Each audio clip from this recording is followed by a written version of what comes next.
kind of got this fragment of an interview they did with someone, and it's like a non-techie interview, but the guy said, I would really like to see a VR time machine. And I thought, what the hell's a VR time machine? And then he explained, it's like through VR, you can just dial up a point in time, 1922, and then your whole VR environment turns into 1922. And then you're basically just experiencing 1922 as though you had traveled back there in time. Isn't that an amazing idea? Well, so that way you're not literally traveling in time, but you are, I don't know, theoretically traveling in time, you know. Okay, and that, listeners, is a great way to segue into the 67th episode of the Overclocked podcast. I am Lindsey Schutters, Sharpshooters on the internet, SHARPSCHUTTERS. I am that opinion guy on the internet, and I am joined as always by editor of Tech Magazine and Tech Luminary, Gavin Dudley. Gavin, we are in a lovely setting today. We are so sexy compared to our regular. Our regular is plastic placemats, cheap-ass crockery, dull, dark environment. Cowskin couches. Yes, also known as the Spur. We go to the Spur just because it's convenient, but we've known for some time that we're better than the Spur. Okay, and now we are at the kitchen in We are Woodstock. at the kitchen. The kitchen, my sister's deli, has been going for over a decade, I believe. Well, it used to be the dining room, and now it's Well, the no. kitchen. It always was the kitchen. The dining room was a separate project for people to come and have lunches and dinners and things. But in the end, they just ended up expanding the kitchen to like 3 times its original size because it was permanently packed and crowded and you couldn't move. So now it's 3 times the size and it's still getting packed and crowded. But most excellent food. So this is on Sir Lowry Road in Cape Town. Sir Lowry Road is actually just the main road through Cape Town, and this is number 111. And I can guarantee you an exceptional experience, not just through the food, although the food itself is an experience just to look at, even before you've eaten it. But just the vibe, decor, just a great place to hang out, and you can tell that by all the people who are hanging out here. But Gavin, okay, cool. That's enough marketing. 111 Sir Lowry Street in Cape Town. This is our last episode for the year. It so is. I think we should kick it off a little bit differently. Let's just run through some news, Gavin. Gavin, what has been happening in the world of South Africa technology? Well, not a lot. not a Rain lot. has slipped down the ranks as an ISP. So my broadband, which is probably South Africa's biggest tech website, does an annual ISP survey, and this year I think they had something like 13,000 respondents where people check in how their service provider performed and their experiences and so on. And at the top of the rating are, I'm not going to call them obscure ISPs, I'm going to call them smaller ISPs because not everyone knows about them and they haven't been around as long as some of the oldest. But the top rated ISP is CyberSpot. The second rated ISP is Supersonic, who I've never even heard of. So the bigger ISPs like AfriHost, Web Africa, they're all kind of in the middle range, and then the super big ISPs like MWeb and Internet Solutions and Vodacom, and these people, they're all languishing at the bottom of the list. Interestingly, because the problem is the more customers you have, the more traffic there is on your network, and the less overall speed you see. yes, but also I think they rated customer service. I think they weighted customer service quite heavily in the equation. And inevitably, when you've got gazillions of consumers, your customer service is going to suffer because it's hard to scale up customer service to make it be a great experience for everyone. Yeah. So, yeah, Rain, obviously, they started off with a bang. They had all those specials going. And so someone was telling them, I think it was the CEO of MTN, was telling them, you guys are going to have problems when you grow your network, or at least your subscriber base. And then they actually stopped a lot of the freebies they were giving away, and they just, the average speeds have more than halved. Yeah, although a person has to imagine that since Rain doesn't have much of its own infrastructure, it is really just leasing infrastructure from other service providers and then on-selling that stuff. But they put up their own infrastructure as Not well. much. Yeah, I but mean, they have done. There's a tower site next to me, actually. oh, I see. Okay, because you can imagine the ISPs see them as a threat and then start making their lives difficult. You know, so who knows what the truth of the story is. But just to reiterate, so Rain took a bit of a pounding. My preferred ISP is AfriHost. They're middling in the range. And Web Africa is another big one that I think a lot of discerning consumers are into. But the likes of MWeb, Vodacom, Rain, Telkom are all down at the bottom of the list, unfortunately. Yeah. the takeaway is maybe diversify your choice of ISP. Or work on your customer service, because that's really what matters a lot of the time, you know? Most Yeah. people are not using you at their full capacity all the time, but when something goes wrong, they really need you to respond. It was very weird. Vumatel went into my sister's neighborhood now, tore up their paving, and then just like slapped the box like right onto their house. Okay. And now they like, ooh, what ISP should I like? To educate them that you don't have to use Vumatel, like you can use different ISPs. Was a completely alien subject to discuss with them. Oh. And turns out like Vodacom are having some excellent deals now, like 10 megs up. I'm wary of Vodacom here. I'm wary. I don't know why. It's just their reputation in the mobile game has been to kind of price high and make you pay a premium and then convince you've got the best network. You know, I just don't know, buying into it wholesale. But in the new year, I'm going to report back on the fiber rollout to my home, which has only been going on since February this year. Are you on fiber already? No, that's the point. They dug up the pavement twice since February, and I still don't have a connection. And I'm getting told, oh, it's going live, but nothing is actually happening. And they're trying to make me believe there's lots and lots of red tape and bureaucracy. I cannot believe that you cannot sort that out from February until now, you know, so I'm kind of all embittered. So the main provider in my area is called Frogfoot, and I must say there's no love lost between me and them. But I'm hoping that when they actually bring the connections up and bring it into my house, I'm going to be using AfriHost, who appear to be offering me the best deals. Yeah, I actually just love living out in the sticks now because I don't have the hope. No one Give is up giving all me the hope, hope. you So come here. Vodacom said that Telkom said they're swapping us over to LTE, Uh-huh. free of charge. We'll have the same package that we have now. Did it happen? I'm still waiting for the technicians to come with the Jeez, router. how long have you been waiting? Probably about I think 2 it's months now. Yeah, it's about 2 months. I remember when it started. Yeah. But it's fine. My thing's still working. Everything's still, all right. my ADSL's still working out fine for me. I'm actually getting great touch wood. I'm actually getting great throughput as usual, and I've set up my Wi-Fi network where I'm getting like 95% of my connection. What you expect, okay. on Wi-Fi, which is great. Yeah, I'm not going to fess up to how bad things are in my home. I've upgraded so many bits and pieces, but the bottleneck remains, the actual cable that goes across the lawn to the post. Yes. It's just a nightmare. Yeah. And our infrastructure, I think, in our area very old. Moving on. Small Small update on the ESCOM situation. So, Mr. Oberholzer, the current acting CEO, is he still acting or has he taken on? I forget. I don't know. Yeah. He had a press conference and he just like spoke quite candidly about everything, and allegedly, well, to him, sorry. And he's a guy. He comes from good ESCOM stock. His dad worked at ESCOM.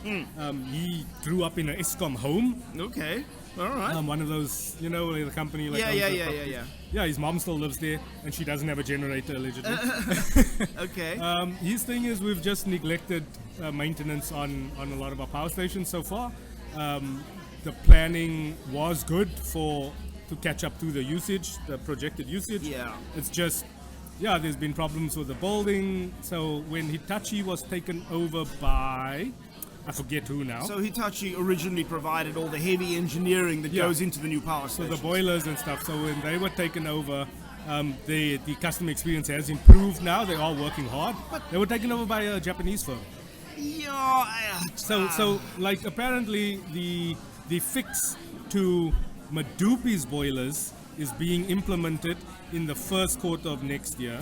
And then after that, they'll move on to Kusile, which isn't synced to the grid right now. Okay, then there was that other evil rumor, which I couldn't get to the bottom of, That about there was whether it had been sabotaged. So, not particularly at Madupi, but at 2 of the other sites, there has been sabotage. And what the sabotage amounted to is that someone disconnected the early warning system for stuff going wrong. Yeah. So that when stuff went wrong, you couldn't quickly rush out and stop it or fix it. It actually turned into a crisis before you would notice it because they disconnected the warning system. And then apparently the wet coal thing, that is actually because they had more than expected rains.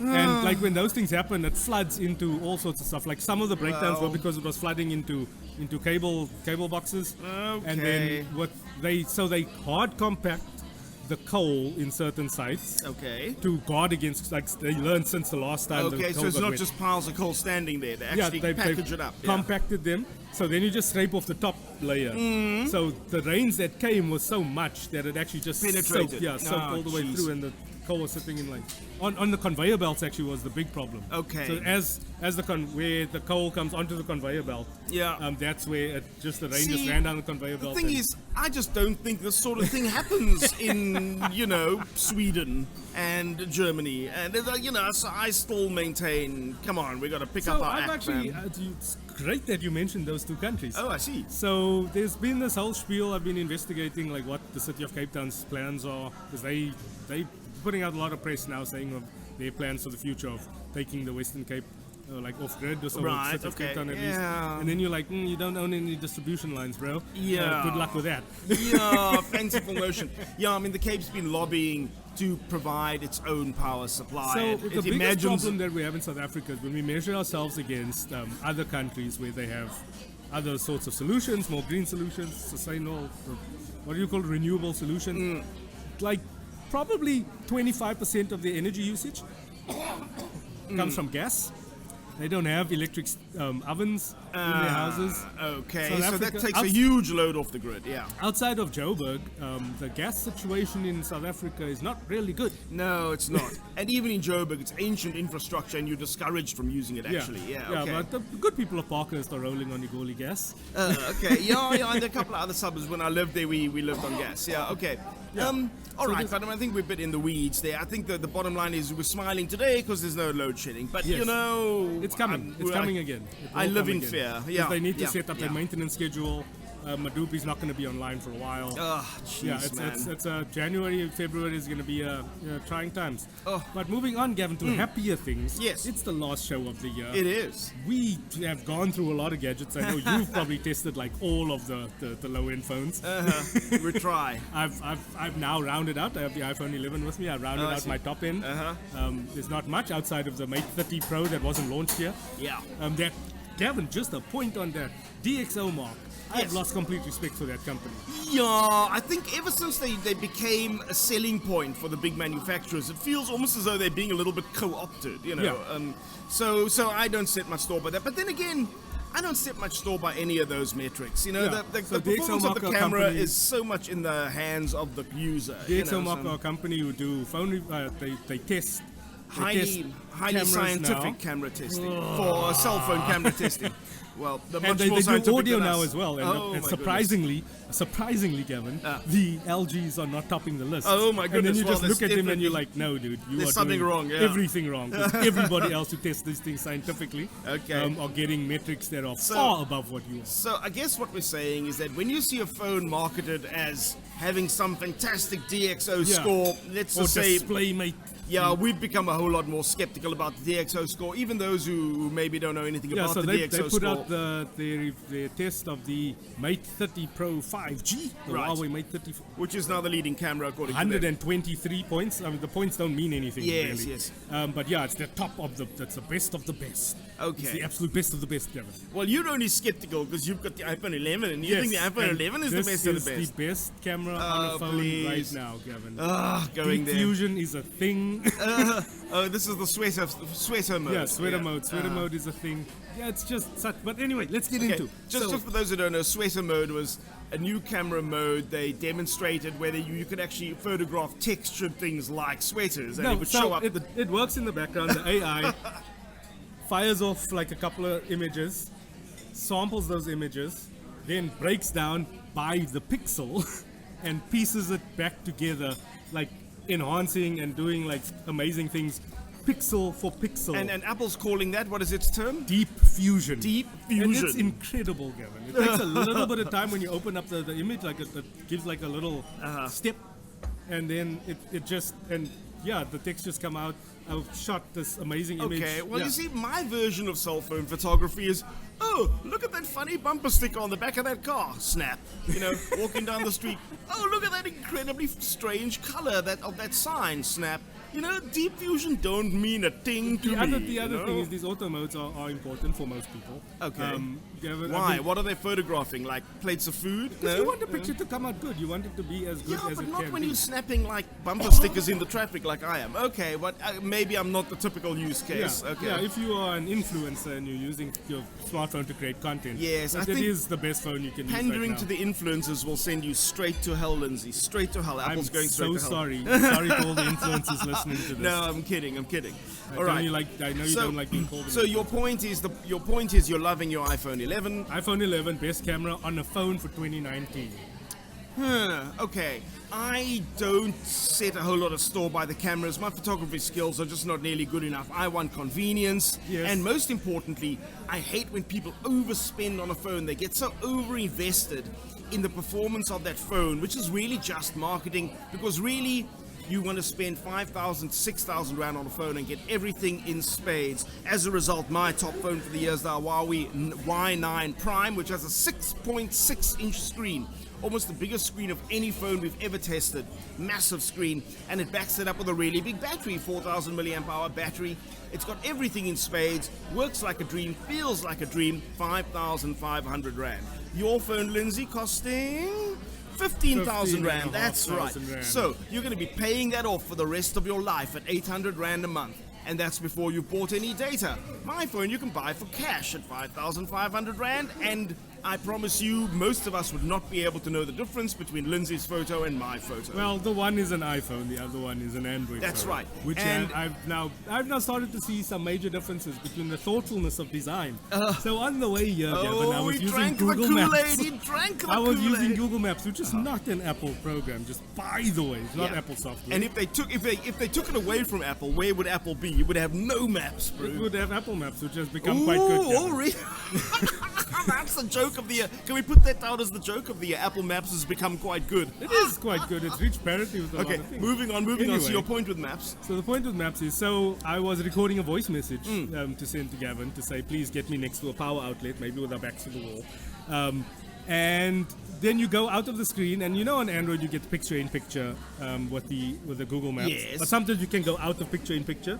Yeah. And then you have to pull down the notification shade. get back So to this is your while map. you're driving, just Okay. by the way. All right. So Apple just has a little blue pole in the top left-hand corner of the screen that says that Google Maps is using navigation in Right, the background. and you can jump straight back Yeah, to you it. just press the blue ball and you jump straight back into it. It was so convenient. And Okay. among many other things that I found in iOS 13, some little features, just little flourishes, little pops, and just, dude, I've reached the point now where, as I said last time, I'm trying to move everyone I care for over to an iPhone. Because Yeah, most Apple people work exactly like that. Once they've got one, they want everybody else to have one too, because they just, it's called evangelism. And there have been studies done on why people evangelize for Apple and its products. I just think Yeah. that the user experience is far superior than anything I've used on Android. Oh, Which brings okay. me to my close second finish for phone of the year. I know I've ranted about the battery life, because the battery life is horrible, but the Samsung Galaxy S10, it was just such a stand-up. It's the perfect size of a phone. Okay, so that's now sort of about 7 months old, yeah? Yeah, 7 months old. Yeah. Battery life is the only real It downside. really did everything in spades when it came out in about June, I think. Yeah. No, it came out in March. Oh, I see. Right. Yeah, Yeah. end of Sorry, March. before before Mobile World Congress. Yeah.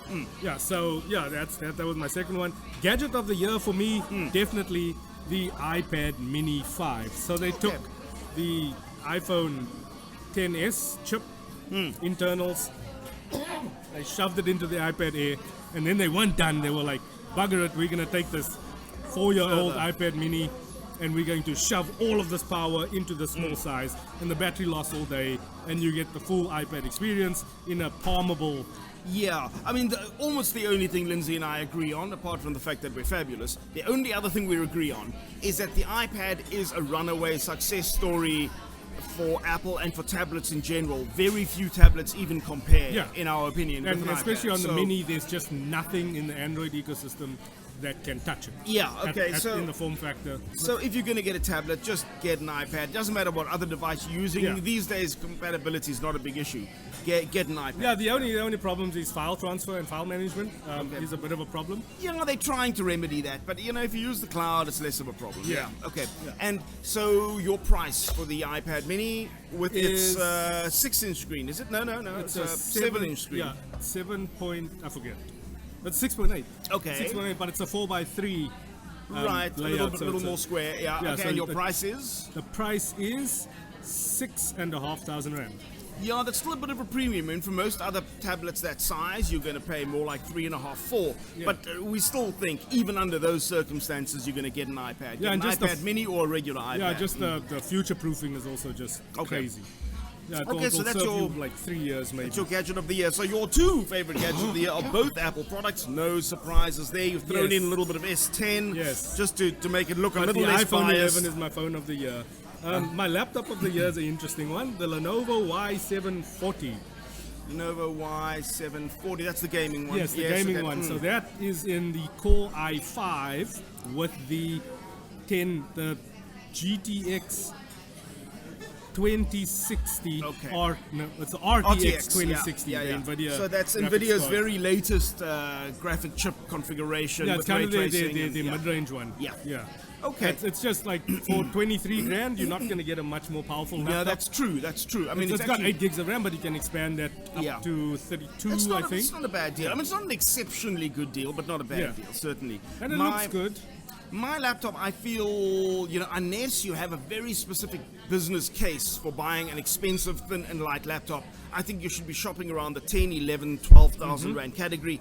There, my laptop of the year is the Acer Swift 3, weighing a mere 1.2 kilograms. Can you believe it? 1.2 kilograms, 8 gigs of RAM, SSD, and it's got a great NVIDIA gaming graphics chip built in called the MX250. So you're getting pretty good gaming graphics on your work laptop, and for only 11,000 Rand, you're getting an i5 weighing 1.2 kilograms, 8 gigs of RAM, and 500 meg SSD. That Very comes in good. a Ryzen spec as well, eh? Yes, so Ryzen is something we must maybe deal with in a future show. it's Yeah, the AMD processors. It's- I'm warming up to Ryzen quickly. yes, I Yeah, was yeah, looking at an Asus ZenBook 14. Yes, I with love the, Asus the, ZenBook the as Ryzen a 5, category. Yeah. and it has very, very similar graphics, but the Radeon built-in graphics that comes on there just outperforms the NVIDIA Right. MX250, which is the equivalent. Right.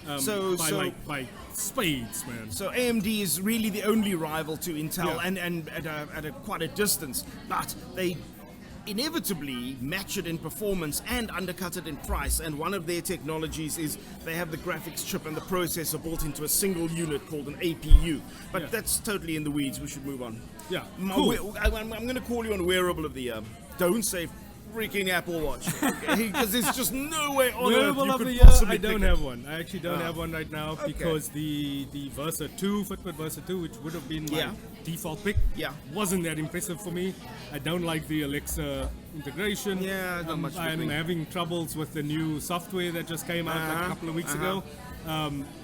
They've moved things around in a way that I don't quite Okay, understand what the I think thinking it's a was. good looking product, and there's nothing wrong with it. It's Yeah. just maybe it doesn't stand out as a product of the year. However, the Huawei Watch, the GT2, Yeah, I have no really experience stands with it, out but for I've me. heard good things, yeah. It's just been an amazing product. I mean, the latest thing is taking phone calls on the watch, which is like a whole, it sounds like a gimmick, except that I find myself walking away from my desk, and then my phone rings, and I don't have to rush over to my desk and just take the call on the watch. It's great. Gavin, I will actually pull up the audio from a couple of episodes ago, Okay, where you were laughing. Why at would the you want to idea. talk at your watch? Yeah, okay. So I'm sorry that you are finally catching on to what the world has been doing for a No, long no, time. it's because it happened seamlessly, and it wasn't a feature I was looking for. Yeah. And anyway, so the most important thing about the Huawei Watch is battery life, which is 2 weeks of battery life. That's with music stored on it, taking phone calls, GPS workouts, the works. You're still getting 2 weeks battery life. Special So- mention, the Samsung Galaxy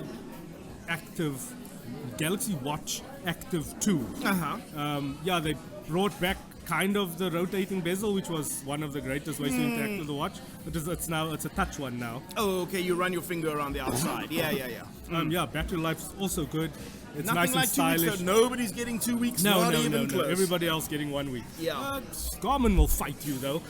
Yeah, but the Garmin display is boring as dull, boring. Okay, but moving on. I mean, I would like to do a shout out for the Samsung Galaxy Buds 3. Is it 3 or 2? Galaxy Buds. It's Yeah, I just know, the but they Galaxy started Buds. off with different models, and now No, they... that Is was just Galaxy that? Buds. Okay, The new but ones are Galaxy It's sort Buds. of the second version of Galaxy Buds, but they don't have a name. They're just called Galaxy Buds, and they really are rocking. Most comfortable fit, most reliable connectivity, great battery life, great carrying case. All that Terrible stuff. microphones. Please do not Oh, I make haven't, or take phone haven't calls done on them. much on that. Okay, just a shout out will for hate those. you. Okay. Oh, can I do one last shout out? Go for it, man. Mobile game of the year. Man, I wasted countless days of my life on this game. It's called Football Manager No, no. 2020. That's you. Okay. No, it's called Woody Puzzle. It's almost like Tetris, except you get all the pieces and you have to arrange them on the board. And I don't know, it's just so satisfying making rows, making score. Man, I don't know why this game worked for me. It's obviously a dopamine thing, okay? Little dopamine pings all through the day. I cannot get away from this bloody game. Eventually I had to take it off my phone. And now all I want to do is put it back on the phone. Okay, oh. Okay, Woody Puzzle, look out for it, but beware. It's kind of mobile game crack. Yeah, going on to mobile software, definitely Live Transcribe by Google. Google product, It's yeah. an Android exclusive right now. You can't find it on iOS.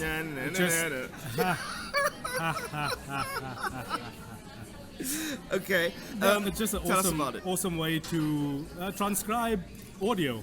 Yeah, so whatever it hears, it presents to you in word form. So, if it just overhears a conversation, it'll just start printing the words on the screen.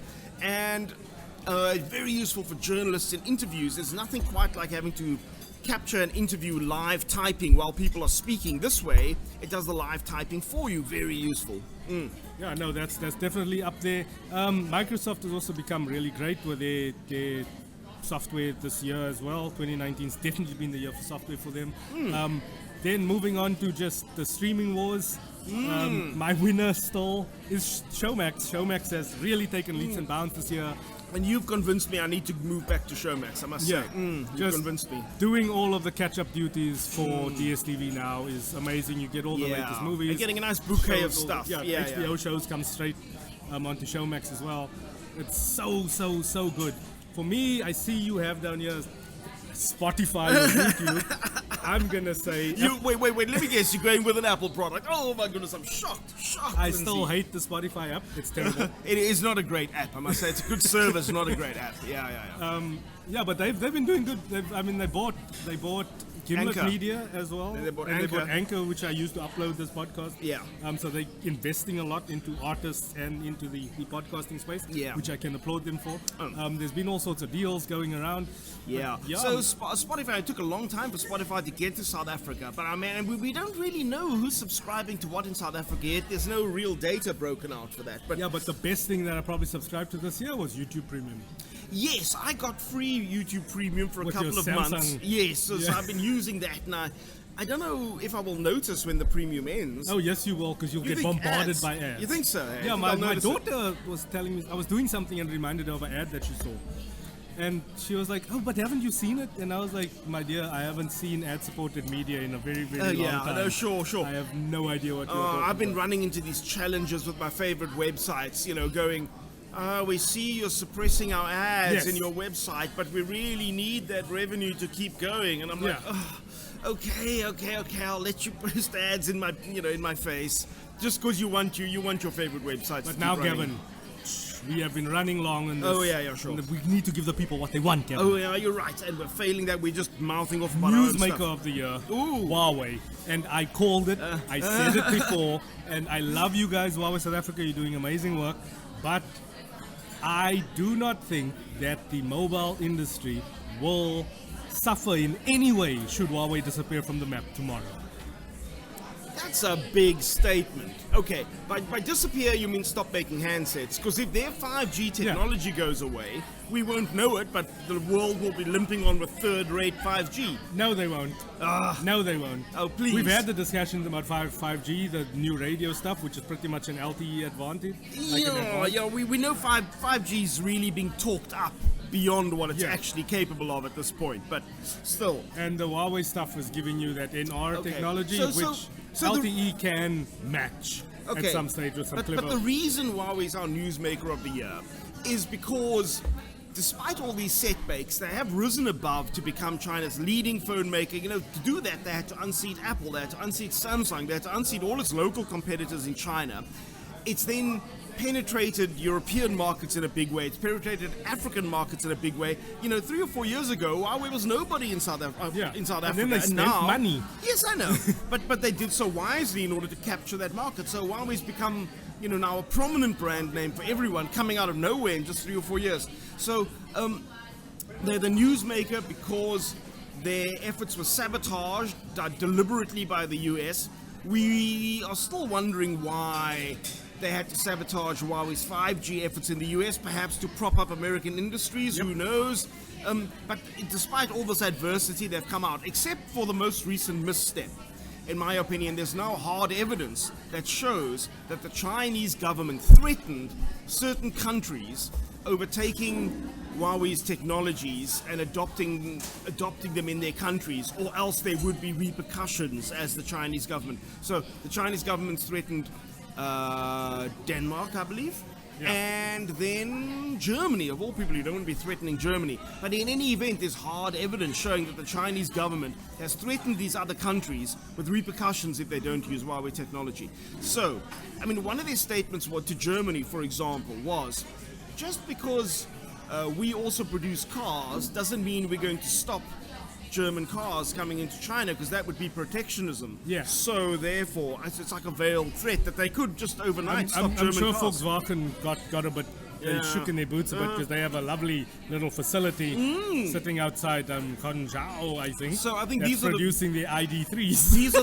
the veiled threats. These are the veiled threats, and I think it's most unfortunate that the Chinese government has come out with that, because it sort of belies their stance that their businesses and their government position are two independent entities. Now they've converged them in those kind of statements. Anyway, Huawei, our newsmaker for the year. Yeah, definitely. And It's but unfortunate that you think that our newsmaker of the year could get wiped out and it wouldn't make any difference. That's just where I'm standing on this, man. Fine. They make some good hardware. A lot of people have done good things with their Apple hardware. could be wiped out and no one would know the difference. Oh no, everyone would know, man. Yes, I know, Everyone those would know. freaking fanboys weeping and gnashing of teeth in the corner there. I've just become very sensitive to thoughtful design. Okay. And Huawei produce good hardware, but they've copied their way all the way there, which a lot of other people have done. I see But you've read just the marketing material for Apple then. Yes, good. On the software side, they just haven't done anything spectacular. Sure, the software side is languishing in And general. when but- they've done things, they've just completely kept it to themselves, and they haven't added to the consciousness, the global consciousness. Okay, well, we'll see when stuff comes out. Okay. Awesome. What else do we have to tell people before the end of the year breaks Nothing upon much, us? Gavin. Is that I'm it? just saying, protect your ears, love your hearing. I was at a concert, I was at the Philip Royal Bafokeng concert. I was Right. down in the media, creating content, and the bass and the speakers and the tweeters were doing war with my skull. And what did I do? I put in my trusty iFrog's Impulse Duos into my ears just to block the noise out, to suppress the noise a little bit. Duos. Those are the true wireless individual buds. No. They have the little jobby that you clip onto your shirt. Oh yes, and that's it has right. The the white, grey, but the it has grey, the dual grey drivers. plastic. Yes, dual yes. drivers. Those are great. Yeah, but the rubbers, the tips are actually quite wide. Yes, yes. And so they do a nice job of sealing. So okay, just that okay, passive noise all right, block. It was okay. good. I'm all about listening to the best audio you can. So Sure. supporting companies that support good wired audio. Agreed. Even wireless audio. And